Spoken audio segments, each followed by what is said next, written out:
Hello and welcome to this week's Kabbalistic Astrology, the world's weekly forecast.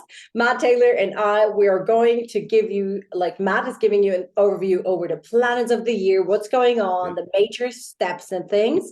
And I'm going to give my energetic insights, some coaching tools, some wisdom, some kundi mundi tools. And then we're going to help you to maneuver yourself around this year and around every week, so you feel better and you get your stuff done that you want to get done in your life. Hi Matt, how are you this week? I'm very well. How are you? I'm very good, thank you. I have a new office, as everyone can see. Like those of Yes, you that listen to us, I'm in a new room, so go to YouTube and check us out. yes.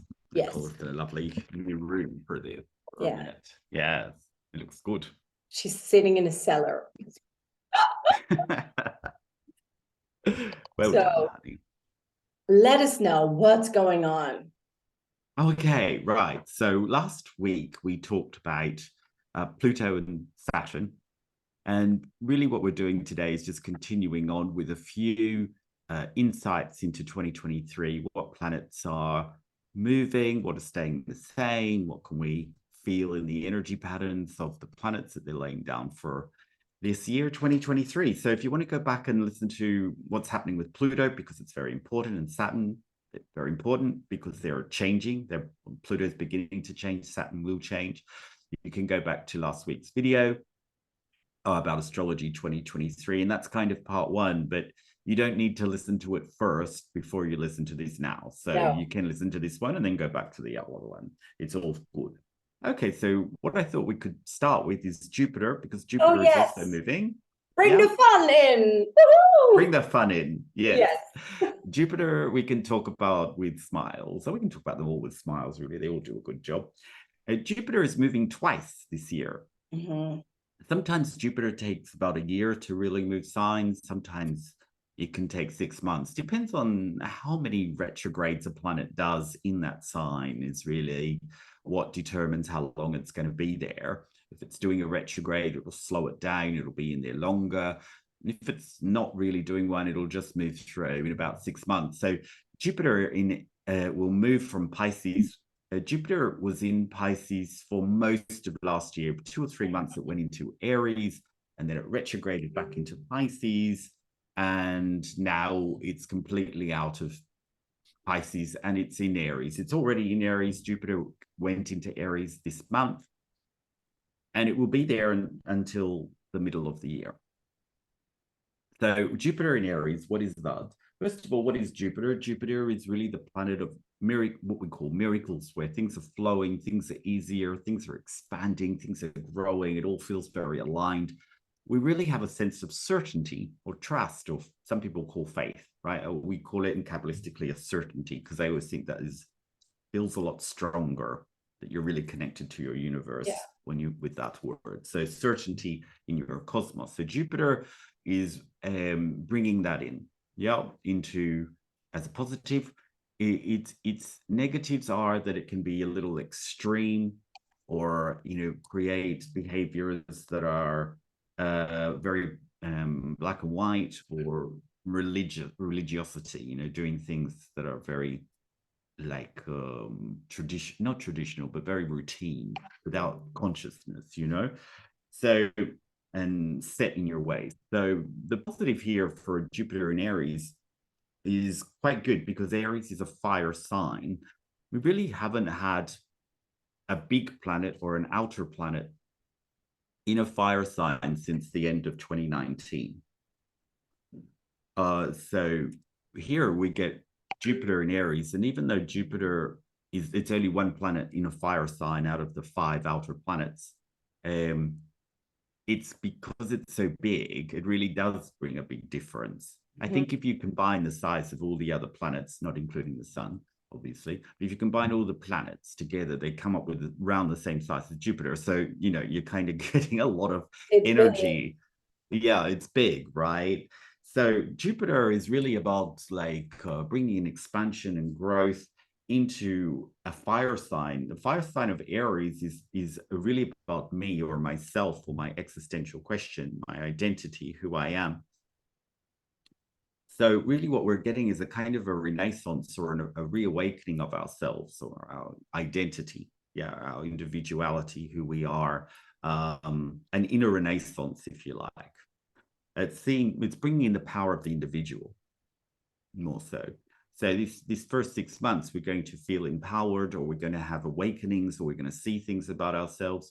Jupiter can often bring forward things our talents, our gifts, and so we will be exploring those more. And so the growth of the internal growth will be very strong, and the internal empowerment and the certainty we'll have in ourselves will also be very strong. Of course, because it shows and highlights those things, we also see the negative, it's like putting such a big force of positivity there. We also feel, well, we're not there. But Jupiter also helps us like grow and expand in that way. Jupiter also has a certain amount of truth with it.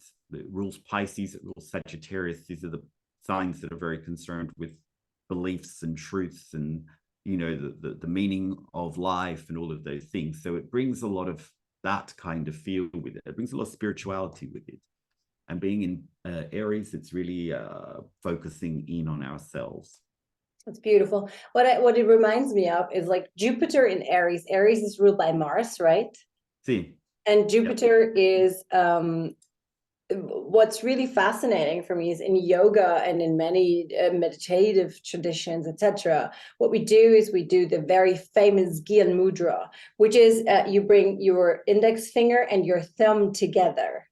And in Kundalini Yoga, we say that the thumb represents the eye, represents Mars, and the index finger represents Jupiter. And together, they're creating higher wisdom of I. So this connection between those two fingers is like their antennas. And when we're sitting in Gyan Mudra, it brings us higher wisdom. That's why everybody's meditating in this mudra. It's really fascinating. And so what we had over the summer was Jupiter already in Aries last year, right? That was this super 3 month in summer where we could do shit. Yeah, that one. Yeah. So that was lovely. I loved it. Jupiter in Aries is like something I feel like a fish in the sea, like swimming, like I feel really great when that happens. And so what's currently happening basically is that these two are together. They're doing shit together. So it's higher wisdom about you also. It's higher wisdom. And in Kundalini Yoga, we have a lot of Jupiter meditations where we use the index finger, and we also amplify index fingers with rings with yellow sapphire. So it really links your own Jupiter in, like yellow sapphire on the Jupiter thing. It's actually on the right one. Man should wear it on the right Jupiter finger. That really amplifies your personal Jupiter of your personal chart. And it can help you like with great success and prosperity and wealth. Like this is really like the miracle finger for us.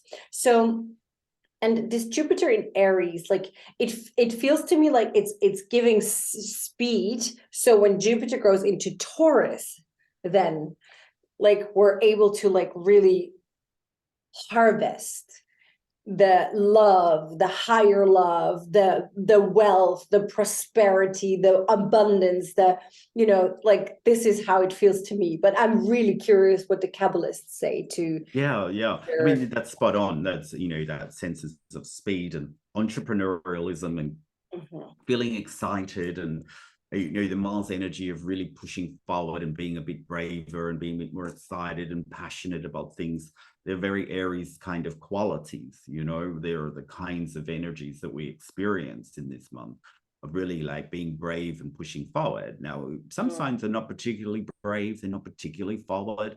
So that's kind of an uncomfortable thing for some signs, but when it's Jupiter, it kind of gives you a sense that it's okay. It's kind of gives you a certainty. It's going to be all right. It's going to open up. It's going to move, and you feel like you're moving. I think you're right. It's a senses of moving forward, that are very strong and bringing out all of those talents and gifts that maybe you've not been particularly confident in using and starting to explore that a little bit more.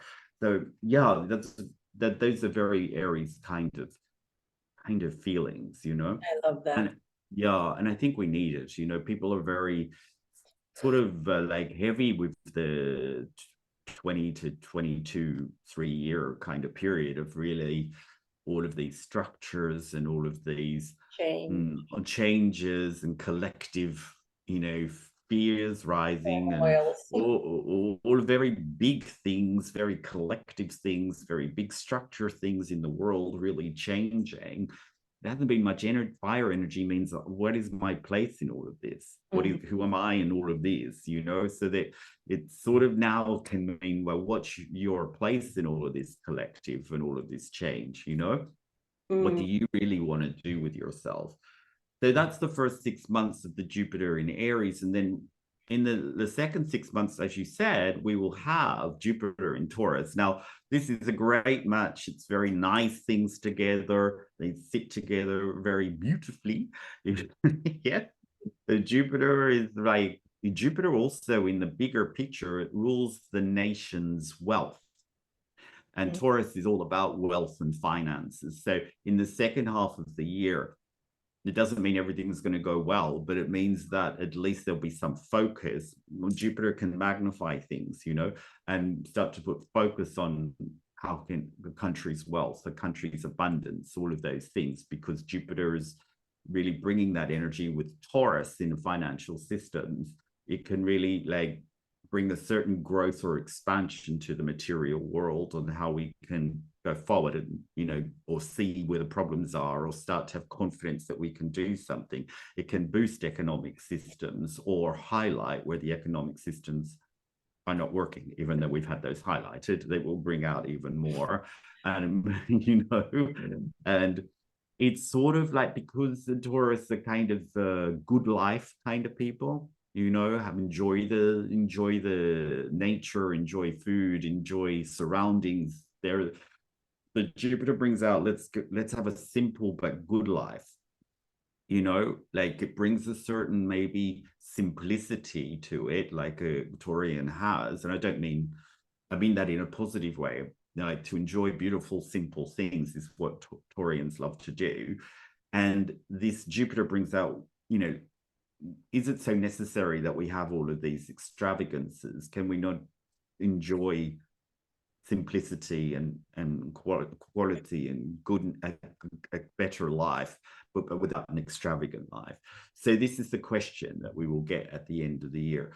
So, you know, it brings out those kinds of harmony, expansion in the world, but also nothing extravagant. Jupiter and Taurus are a little bit different because Jupiter is so otherworldly and Taurus is this worldly.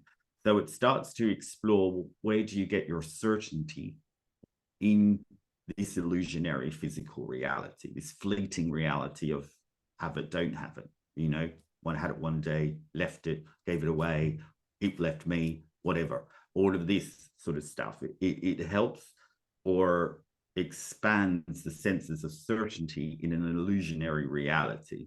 We're able to gain a sense of calmness when things are moving around. So it really helps with that. Yeah. Also, it helps on bringing the physical and the spiritual together, you know, so that you have that kind of more blending of the material world with the physical, with the metaphysical world. So understanding more that the metaphysics behind it really drives your reality. And also too, you know, Taurus is very much about like Earth systems, not just about Earth. So it's, as I said, it's not just about finance, it's about financial systems. So wherever you see systems, like it's not just food, it's food systems. Yeah. So this weather, that's an Earth system, is weather, it's a weather system. Yeah. So it brings into highlight the Earth, you know, like nature, food, money, weather, and the systems that are operating in that. So they'll bring focus to those sorts of things.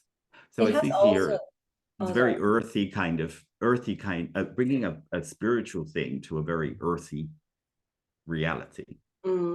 Is it also that a Jupiter in Taurus has the option to, because it's like going back to simplicity, does it also have like maybe as a downside probably change in food system delivery, or change in, I don't know, I feel like there is an option for a big global change in I don't know, supplier systems, like that you have to eat what you have around and not from everywhere, and that like that's what it feels to me, that this that's right, it's right. Things down to like to the kind of a good point, because after that, I don't want to get too far ahead, but the month after Taurus is Gemini, and Gemini is about the movement in the system, how things move, like kind of flow in the system. And Gemini is more about local movement, local connection, local, that's what it feels to join me. up.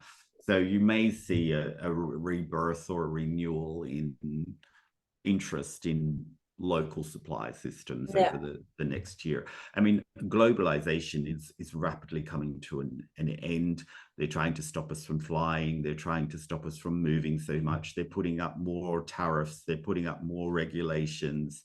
We're blocking in. We're not, I wouldn't say we're down to a country size, but we're blocking us in. European community, China is probably going to establish a community around it. Russia is invading Ukraine to establish back its blocking. We're moving from these big globalized systems into more, they're localized, but not immediately like you're a community, but they're localized in the sense that this is crumbling back down to, local countries, your neighboring countries. You're working more with that. I'm not saying that we can't fly anymore. That's not an ultimate doom. I'm not saying that, but the things that they're doing to try and maneuver things and with the environment and with nature and for all sorts of different reasons, like keeping us more within a block, rather products, services, all of that. And that is that is with the energy as well. It's Aquarius and all of that. It's unblocking a lot of globalization. What's also really interesting is in England they started already that cities have now some city zones where people are not allowed to travel into different zones, only like X amount of days per year they're allowed to travel into other zones, and if they do, otherwise they need to pay fines and everything. So what, like, this is like more of a, like, I find it very concerning that we start to like zone in city parts, and then you cannot visit whoever you want to visit whenever you want to visit. But that's like what I feel is coming more and more and more, that a rather zoned in reality, like they're controlling that with the that's what they, and this is like decided. It's not like, and there's already like 3 cities in England which have agreed upon doing that. So I'm very happy that the English people are very like confrontative with shit. So they're not taking up with that. Like, I remember when they were saying put your vaccine into your arse. I found that very funny. And the COVID time, it was really, really funny. But like, this is like, it's big plan. It's not concerning in the sense that you need to be afraid of it. I mean, no. Laying down new patterns. I mean, we can always the planets are not defining anything. We can always get over the top of it. We can always do other ways, but there is a shift down to smaller, local, more community-based,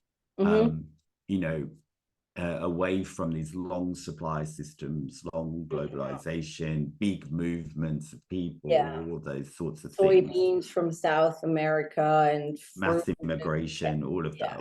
It's all been like local. trying to block in and all of that. So that is kind of an inherent trend we will continue to see, to get more localized, more community-based. What's also happening, this is kind of interesting, is Jupiter is doing this 6-month Aries, 6-month Taurus. we have a point in the universe that goes backwards. It goes rounds the chart the other way. So it'll go Gemini, then Taurus, then Aries. It goes the other way. It's called the North Node. And the North Node spends 18 months in a sign. In June, July this year, it will finish in Taurus and go into Aries. So it's almost like doing the opposite to Jupiter. Yeah. And the North Node is about karmic destiny changing. So the North Node in Taurus is really about karmic destiny changing on material things or energy systems, not energy systems, weather systems, sorry. So, because they're the main two systems that that Taurus deals with. So we're going through since when did Putin attack Ukraine? So 20, yeah, end of 2020, beginning of 21. End of 21, beginning of 22. No. That was already in 2014. Yes, the second time, I mean. No, that was all the time. It was not, war didn't start. Right. I mean, this highlighted, no. Without playing too much with details, this kind of new inflammation of the thing was the same time as this happened. And it's really interesting because what it's doing is it's impacting on a lot of the systems that were financial systems, food systems, material systems, electricity, right? All of those sort of systems, exactly. So here, what the North Node is doing is it's bringing up a shift in the way that we deal with the karmic destiny changing of this planet, because that's what Taurus really rules, the whole Earth system. So weather, climate, food, finances, all of those things. And it stays there until the middle of this year. So we will have another 6 months of really like shifting a lot of things in those systems, making things sometimes more unpredictable, more uncertain, in order to get people to really shift their consciousness in these areas. Of course, that if the North Node is in Taurus, the South Node is in Scorpio, which is bringing up a lot of emotional and psychological and deep trauma at the same time. So you could see people with going through financial trauma, financial stress, weather-related panic, weather-related trauma, as we saw in California this week. Those sort of things that can go very well together in order to move things forward. It's changing the whole destiny of the planet. Yeah. Now, after that, in the June or July, North Node will go into Aries, which, as I explained, is about me. So we've just had this Jupiter expansion of looking at our certainty in ourselves, our self-esteem, our self-value, wondering, who am I? What am I doing with myself? And the North Node is going to come in and give us all a very big karmic destiny changing individual process. It's like, do you really want to do that? Yes, exactly. Yes. So the idea of self, what the self is very much in a magnified view this year, really looking at the ego systems now, and really looking at the maybe the people pleasing, the manipulation, the agenda, the victimness, all of those things that, we have our own ego systems and the way what we use to survive in the world. And this is starting to look at us as like, how do we get spiritually thriving or spiritually advanced, or dealing with our new self-belief and dealing with a new self-identity, which could, show itself in the bigger picture as identity of countries, self-esteem in, where you live or your family, or, anything that you identify can also be, shifted during a North Node in Aries. So this is when like self-confidence and self-esteem and self-identity becomes more or less intolerable. Like I cannot be this person anymore. I really know what I have to do, and I really need the confidence to go and do it. So it's a big individual push this year. I love that. It's also so lovely that we have then 18 months to work on who we really want to be. See, Yeah, that's right. Which is also very not annoying, but it gives people, I think what it True, does, no? it almost sounds a little bit like the same, like when Pluto goes into Aquarius and then back to Pisces. What it sounds like it's blowing in the same direction with, do you really want to know who you are? Like, now's the time. Like, now you should do the job now. Like, this is how it feels to me with this change of the North Node as well. It's like mass awakening, mass decision for like, oh, what do I really want to do with my, I have two heads. Dog. Your dog is so cute. My dog, for those of you that just listen to us, my dog Milo loves to sit behind me on a chair. And you can only see his head above your shoulder. And he was just stretching, and it looked like I have another head going out of my head, but it's not the case. I'm not something strange. I just have a dog sitting behind me. So also that available in our YouTube video. No, it looks really strange. That's so cute. Yes. So what do you feel like for if you would say like the three things that you would recommend for everybody to like focus on this year? What would you say, like, oh, if I could give you a tip, like three things, do more of that, or work towards that?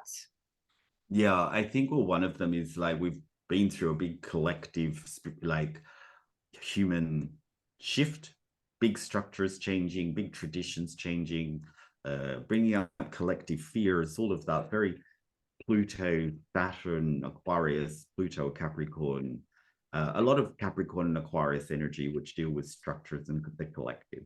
Yeah. Now I feel it's more Aries, Taurus. Yeah. This is where more of the things are. Taurus being the world, Aries being the individual. So it's really a reflection of like, after these 3 years where what is my place in the, what can I do to change the system, to change the challenges of the world? Yeah. What is broken in the world? The second thing would be is what is broken, then realize what is broken in the world is probably broken in me, because we are creating it. And then the third one is probably to develop the chutzpah, or the confidence to change the things that are coming up inside of us and inside of ourselves, and take that on and change, and that will bring change to the world. You know, it's really about self-identity and what kind of world, as a result, that's what kind of world we'll get. Lovely. What do you feel? I think well, let me start on a personal level, because I think it's always very hypothetic to that a non-astrologer who doesn't know the chart by heart speaks about the future. So like I know astrologers can predict the future in a certain way because they see the planets changing, but like from a personal point of view, what I want to focus on is, I feel this is the year of harvest. Like I wrote that down in my type of New Year's resolution thingy. I started my New Year's resolution actually with Rosh Hashanah. And with Rosh Hashanah, I was like, I want to have a year of connection. I want to connect more to people. I want to be on the road. I want to be free to travel. And that was my intention that I set there. And little did I know that 2 months later, I will decide to leave the house where I live, and to then 2.5 months later, go and start a year of travel and harvest. So my year started with Rosh Hashanah. And I feel that so this I really deeply feel it's a time for harvest. So these first 6 months, I harvest as much as I can in many different levels, like harvesting in sense of a spiritual harvest, like where did you always want to go and never did it? What did you always want to visit but never had the time to? Who Like, what did you always want to do, produce, create, that you always wanted to do but never did it? Like, so I feel this first 6 months, and that's my deep feeling, I didn't know that Jupiter was in Aries, but I felt it deeply, like this is like the time to like go do things, right? And so it's a year of harvest. It's a year of liberation as well for me personally. I feel there is a big part of my identity, of my Satnam, of who am I? Who do I want to be? What do I want to project also out into the world? That more of that is liberated, because more liberation takes place within me, so I can like really deeply integrate more of my soul to shine on the planet. So I would focus on that, like what can I do? Like the second question would probably be, what can I do to bring more of me onto the planet as well, like you said before. And then I feel the third thing is it's also the year of, like, there was I started to read a book. It's called The Courage to be Disliked. Yeah, that sounds And I really like the name of this book. And I feel, especially now knowing that Jupiter is in Aries, like as a Swiss person in a country that is very structured, very calm, that there are a lot of rules which are existing without knowing that they're existing. It's very, very streamlined country. I always suffer if someone doesn't like what I do. So not greatly anymore, and not to an extent that I don't do the things I want to do, but it's still like a little bit lingering around. And I feel this year is the year to finally learn that it's okay to be disliked. I think it's to have the courage to do you, to just deeply give a fuck, basically, and say, look, I'm not hurting anyone. I'm like, call it basic human decency, like be a gentle, nice human. But if you're a gentle, nice human, then do you. And if that means you want to, I don't know, do a pottery class and start a pottery business and do that, then you do that.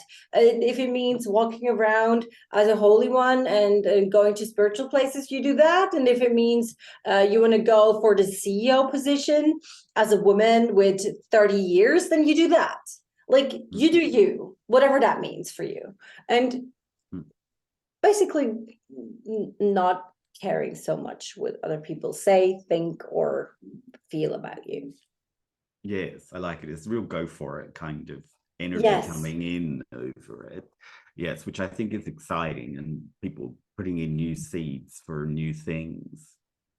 Absolutely. But I think with a little bit of more mindfulness or more consciousness, after what we've been through for so many years, and all of our things that maybe we didn't appreciate or understand or see.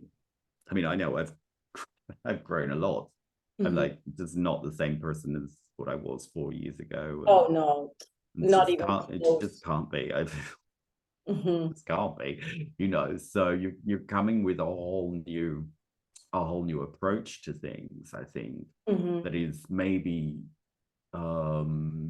I think it's a little bit more deeper rooted. It's deeper rooted in I get to do this, and wow, I can do that, and why not go and do this? It's a little bit more appreciation and taking a little bit more advantage of things that we have in our life. So I think that will come. Yes. Yeah. I also saw a sentence which I really liked was, if you feel a little bit sorry for yourself and you're like meing around your life, try to just give thanks. I read that sentence and I find it very powerful, especially for this time now, because the victimhood mentality of all that has happened in the last years, and people are so used to complaining. just to say, okay, this currently is a little bit shit, but wait a second, that is really great. That is really great. Like little things, like to have more, be more thankful, be more like grateful for what there is already. So that's also something I feel is like really in this zeitgeist, basically. In the zeitgeist, yes. Zeitgeist. I love that this is actually a German word. And it's so funny that it's used in English as the German word. It's not time ghost. No. Because that's what zeitgeist means. It's time ghost. But we use it as zeitgeist. It sounds so Renaissance. It's a little zeitgeist. Lovely. Yeah. And Schadenfreude is the word Schadenfreude is another that we love. We just take and use in English as well because we don't have it. Yeah. Oh, really? No, we don't have the word for Schadenfreude. We have to explain what it is. So, yeah, we just use. And then you use it as the German word? Same. Oh my God, I didn't know. I only found out zeitgeist so far. Oh, right. Well, that's the only two I know. Yeah, that's the only two I know. Yeah, yeah. Oh, this is the best. What did we know today? That's lovely. Thank you so much for the Schadenfreude. I love it.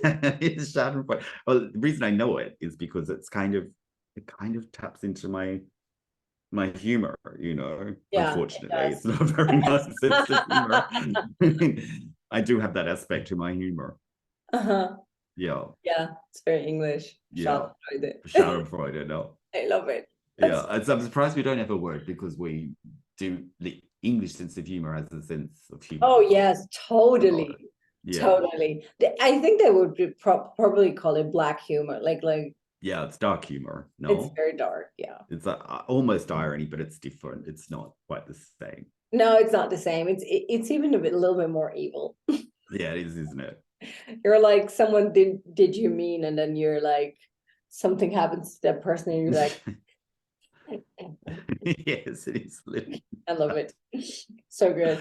Oh. Yeah, it's very revengeful, the Schadenfreude, without doing anything. It's like, karma. Yeah, that sort of thing. Karma's a bitch, no? Sort of. It has that essence. Yeah. That's lovely. All right. You guys, thank you so much for listening. See? Thank you. Thank you, Nicole, for hosting. Yes, I love that. Next week from Bosnia, from the pyramids.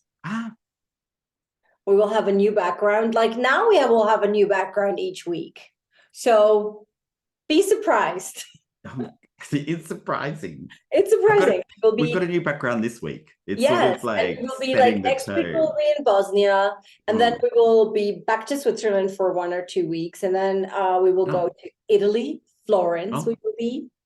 Okay. We will be in Rome. Right. We will be in Pompeii, in Naples. We will go to Sicily. We go to many different places. Nicole is using the royal we. It's not me. It's her. No, it's us as all. In the royal. We all go there. Yeah, that's right. I share. Like, that's right. Tashi always says Aquarian. Like Tashi Powers, she's a friend of mine, and she always says the Aquarian age is sharing, caring, and inclusion. And I'm like, yes, we all go. We all go. We all go. I love it. Love it. No? Okay, you guys, thank you so much for listening. Have a wonderful week, and see you next week from Bosnia. Yes, thank you. Bye. Bye.